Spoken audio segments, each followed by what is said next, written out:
Alright, in this video I'm going to share with you the not so legal ways, or I wouldn't say not so legal ways. I would say it's not legal, but it's not illegal either. It's more like the loopholes of how to succeed in Dubai.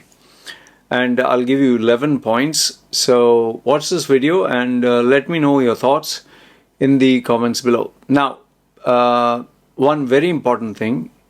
If when you're looking at this video, I look like a zombie, in the sense my eyes are sunken or I look like I'm going to fall down, it's because I've not eaten food for 13 days and only water. So, just ignore the looks apart from the tattoos, which I can't change. And please watch this video in 1.5x or 2x speed, whatever you prefer, so you can get a gist of all the points. Okay, and if you see me drinking water, it's because I don't have anything in my system for 13 days. Okay, let's start. Point number 1. The first most important thing that you need to succeed in Dubai, which nobody talks about, is you need wasta. It's a magic word. W-A-A-S-T-A. Wasta in I don't know, it's an Arabic or Hindi term or Urdu term. It means contacts and connections. And by contacts and connections, I'm not only talking about managers or people in higher places. I'm specifically talking about Emiratis, powerful Emiratis. And given that, I was kind of raised in Dubai. My parents were there in, UAE, Dubai, Sharjah. They were there in the early 80s. When you have, let's say, for example, my mother had the connections of the wives of the sheikhs, okay? And I'll tell you this, whether it was a visa, whether it's overstay, whether it is some problems with the police, whether it's any issue, or they are not giving you a release or whatever. One phone call from a sheikh or a powerful local, and I'll tell you, your problems just vanish. I'll give you a simple example. This actually happened. My mother, for some strange reason, did not check her passport, and I'm not too sure what it was. Something was expired. And she came down to Sharjah airport, and then immediately they said, sorry, you have this cancelled, you have to go back, and we'll put a ban on you because you entered illegally or some shit like that.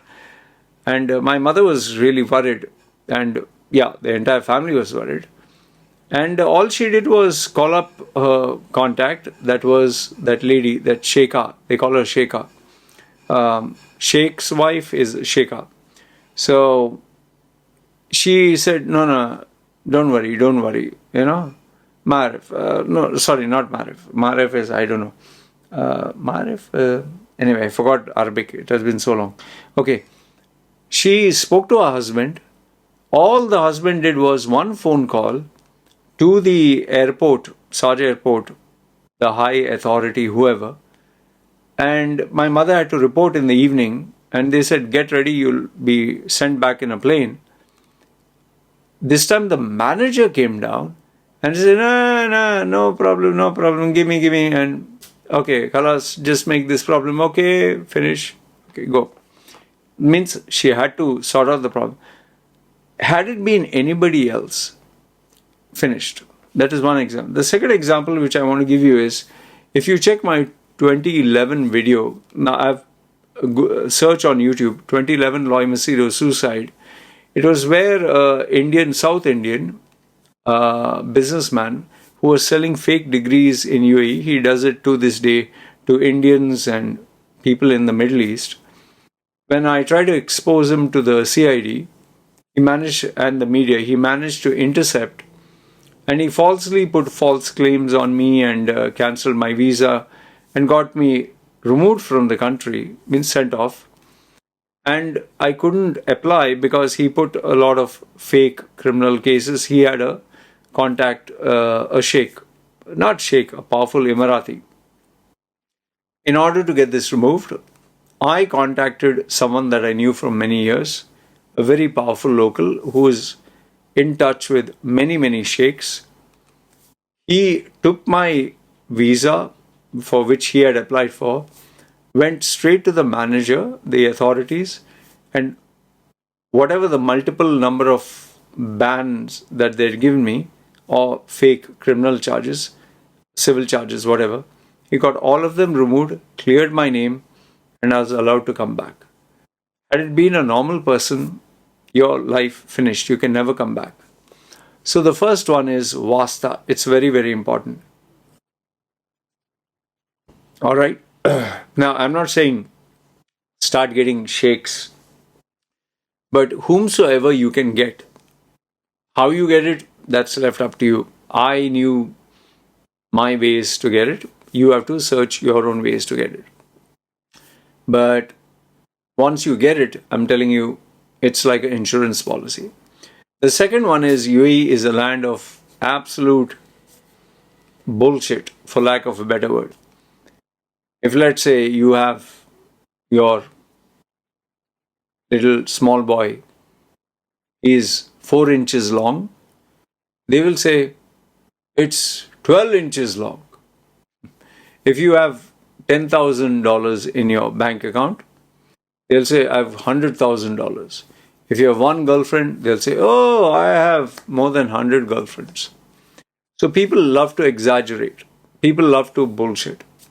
And how they carry forward this fake facade, you'll see people driving big Range Rovers, Land Rovers, Pajeros, or Tahoes, or four-wheel Cadillacs, or whatever. Now they'll appear to be very rich if someone is driving that car. But what you don't know is the car is taken on a loan, or some people even have the street smart approach of renting out an expensive car just to show you, just to carry forward the bullshit. They might wear a fake Rolex, they might dress up in something that looks like a designer outfit, but it's maybe, a pirated one or duplicate one or rented one. So people do this because a big image sells. You don't have to take my word. Go to the Instagram. The Habibi, come to Dubai. That is nothing but straight out bullshit. Most of them are maybe struggling hand to mouth, or I've even known people who have more than, I think, 11 credit cards. They'll take from one card, put in another card, put in another, multiple loans, and that's how they show that they're successful. Why? They want to rub shoulders with the who's who. So, second one is you have to bullshit, but please don't take a loan, and be careful, because if you're caught, that's about how you carry forward. It's up to you. Number 3 is you have to be a sweet talker. Case in point, have a look at, in your office. I'm sure there must be one or two of these individuals who, morning sir, how are you sir? Or go to Enoch Epco, kamusta ka sir, how are you? And this and that. Why they are putting that sweet talk? I'm not saying them, the Filipinos. But in the office, you'll always have someone who, when the boss cracks a joke, ha ha ha ha ha, sir, that's amazing. You can see this behavior, especially on LinkedIn. Have a look. Some big manager or CEO, Emirati, he will just put, try till you succeed. Okay, he'll just put that. You'll see our Asian, especially our Indian, who want to, be sweet. What they'll say, sir, what amazing words, you motivated me. So these are beautiful words. So what observation. So they do that in the written format. This same is done in the verbal format in the corporate world. The boss cracks a joke, ha ha ha ha. The boss says something, sir, that was amazing point. I'll give you a good example of this. When I worked in Citibank in the year 2000, somewhere around that, I'm 45 now. sorry, 47. This was when I was 20. I saw this with my own eyes. I'll give you one or two examples. I saw this with my own eyes. The big boss walked in. All the team leaders and managers immediately came, "Sir, how are you, sir? It's such a pleasure to see you." And he was an Emirati. So then he was like talking, and I could see the boss. "Oh, wow, sir, that's amazing. Sir, that really blew my mind." And when he said, hey, sometimes it's funny, and everyone, "Ha ha ha, sir, that's really good." I was standing there, and what he said, that joke, I was like, it's not at all funny. Why they're laughing? So, and the minute he went, they were like, yeah, sir, okay, sir, so please, sir, come again.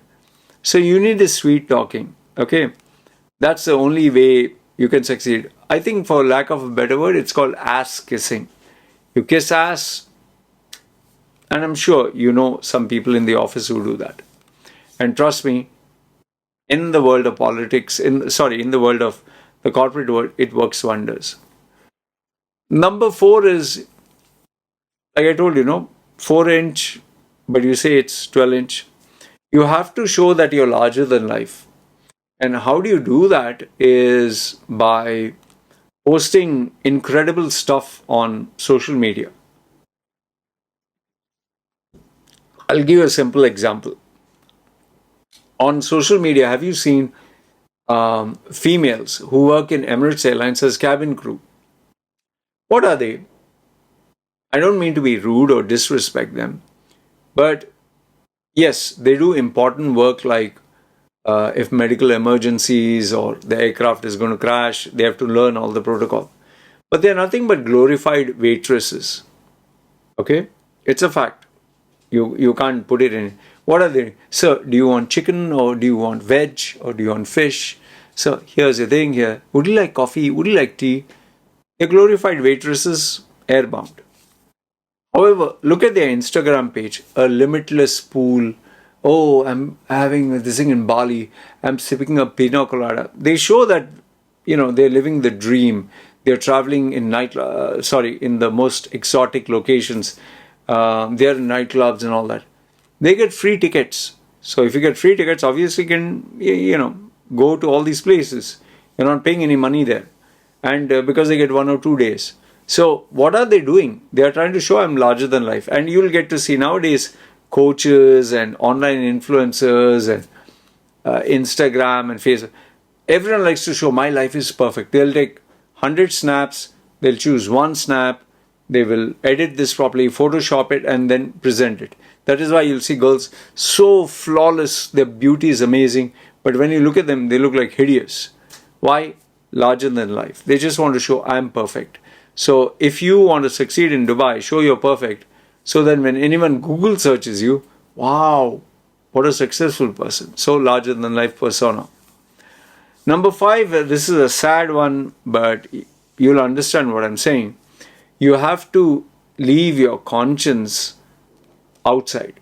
Leave it out of the window. And what do I mean by that? If you have to backstab even your best friend, if you have to leak information about your colleague in order to step on them to succeed, you have to do that. If you want to succeed. Because it's either him or you. So, if your boss says, tell me the truth, what happened here, who's this? Throw them under the bus. So that is why you have to throw your conscience or your feelings or emotions, because it's a dog-eat-dog world, man. You can't make sincere friends. You can't be sincere. When you have to stab someone, just do it ruthlessly. They might hate you, they'll never forgive you, but who the fuck cares? You're going to succeed, right? So number 5, leave your conscience out of the window. Number 6 is, you cannot have a balanced life. You cannot spend time with your family, your kids, your wife. I know many of you say, that's not worth living. Well, maybe for you, that is why you will not reach your ultimate potential. Remember, the person who's obsessed about success at any cost, he is the one who will succeed. So if you are spending 8 hours in the office, but this guy is spending 8 hours, then 2 hours taking the boss out for a, nightclub or a pub, and he's giving him, drinks, buying drinks, or boss is buying drinks, but he's sitting and listening to his nonsense, who do you think the boss will prefer, him or you? So I know that, if you do your work and your job, and you'll be recognized, but remember, we are dealing with human beings, and human beings have emotions and feelings. They will always take their favorite pet. That's the reality of the game. So you have to be obsessed. There is no time.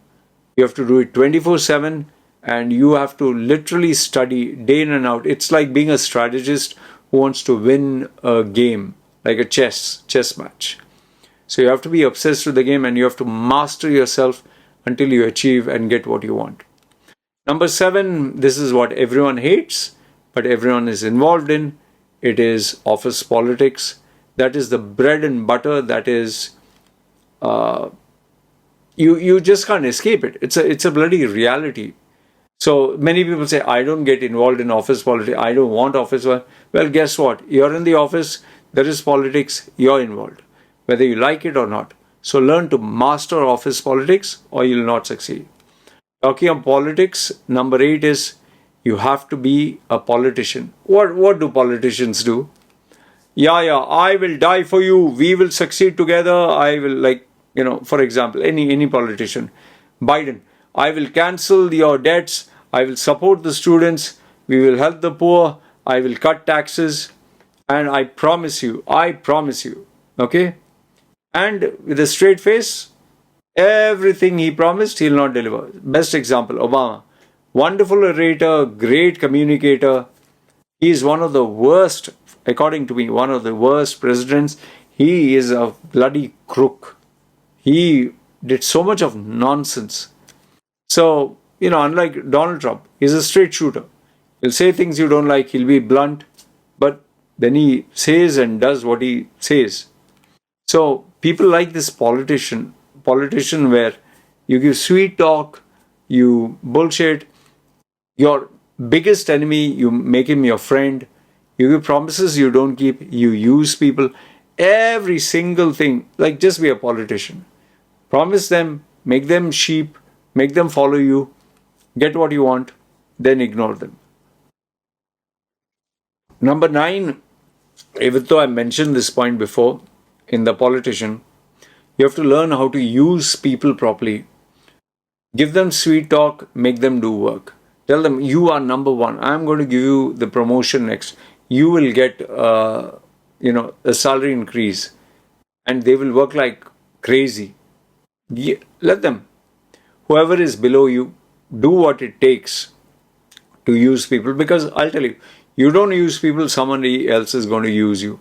And you'll see this in most of the organizations where they have a bunch of Indians working like day and night like dogs, while you'll see the manager, Arab guy or Brit or Emirati, sitting on the beach, lying down, relaxing, and he'll call, yeah, everything done? Okay, good.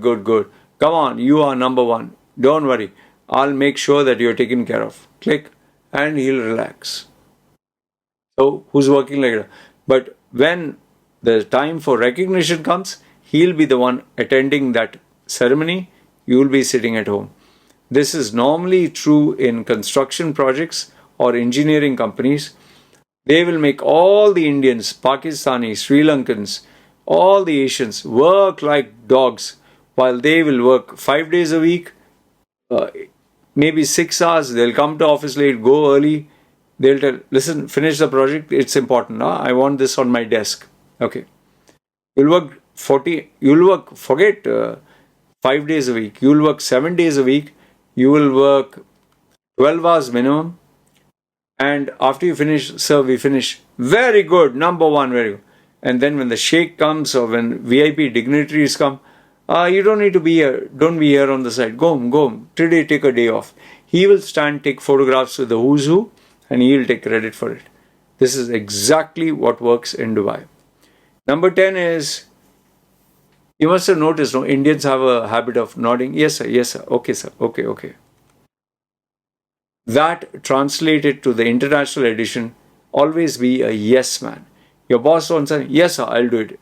Now, you might think that, doesn't that contradict your previous point? If you want your boss to love you, if you want your boss to always consider you, if you want your boss to favor you and kick other people's ass, be his yes man. So he knows when I want a job, if I'm lazy, anything, who can I trust? Him. It will help you, especially when, suppose you want to exit the company or leave. If you have a guy with whom things are not good, the guy will make sure he makes your life miserable. He'll withhold your salary. He might not give you a gratuity. He might make you work for 3-4 months. He might give a bad recommendation, or worst, he might even cancel your visa and put a ban. You get the decision maker who likes you, and you place your strategy well. When you want to leave, he'll not make your life miserable. Maybe he'll not support you, but he'll not make your life living hell. He'll always say, go, ciao. And last but not the least, point number 11 is left hand, right hand. Don't let the left hand know what the right hand is doing. For example, when people go to, red light districts in Thailand or Amsterdam or, any other country, Philippines, they do their jing bang. And when they come, they show, nothing. I went to the temple to pray. I just went to visit cultural places. I went to study and understand the traditions. Yeah, you are banging 4 or 5 girls, maybe underage if you are going to Philippines, and you are having an orgy. But what do you tell? No, I was a nice guy. So, right hand what it's doing, left hand should know. Do whatever the shit you want, but just make sure you don't get caught. So in Dubai or UAE, what you do, the dirty stuff, let the other side never know about it. In fact, you never were there. Now, what do you mean? I'll give you an example. Let's say the boss tells you, okay, agree on this deal, even though it's not right. Just, you saw this, act like you never saw. Oh, he'll give you an envelope with little extra. Just take it, no questions asked. Or go meet the GM. Just give him this check, or give him this bag, or give him this envelope. Give it to him. We'll get the project. Now, you know for a fact, that's not legal. Well, you never saw it. Even though you did it, you don't know about it.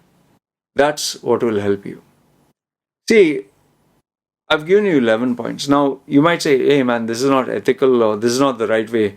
I'm not going to do this. Fine, don't do it. I'm not saying you have to do it. But if you really want to succeed, you have to. See, I'll just end with this. Have you noticed Harvey Weinstein, who was, caught for all those crimes, and, they said he's a rapist and he attacked women. Okay. Now everyone says he's a bad guy. You just Google search, Oprah Winfrey was kissing him on the cheek when he was at the height of his power, and she was rubbing shoulders with him. Gwyneth Paltrow, who got so many awards, she was holding his arm. Now, you don't think that Harvey Weinstein had his, fun with these people?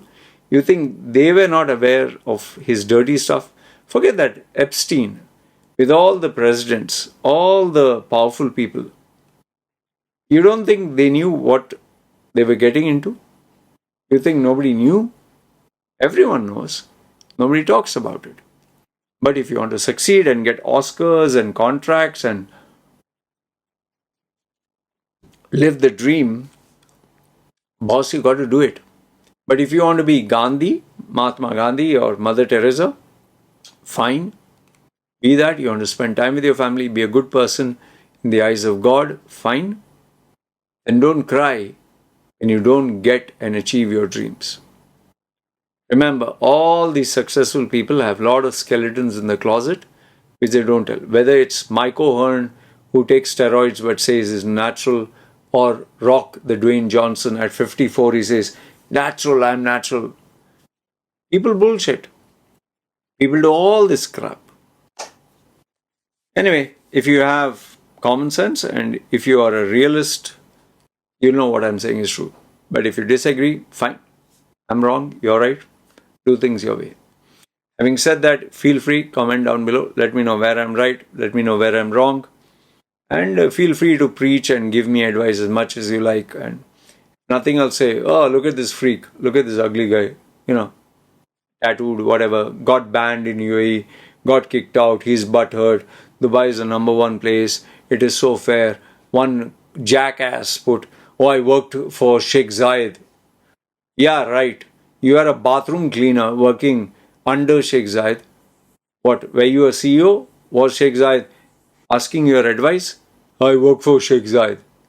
Just because you're a bloody security guard or you're some bathroom cleaner doesn't mean I work for Sheikh Zayed.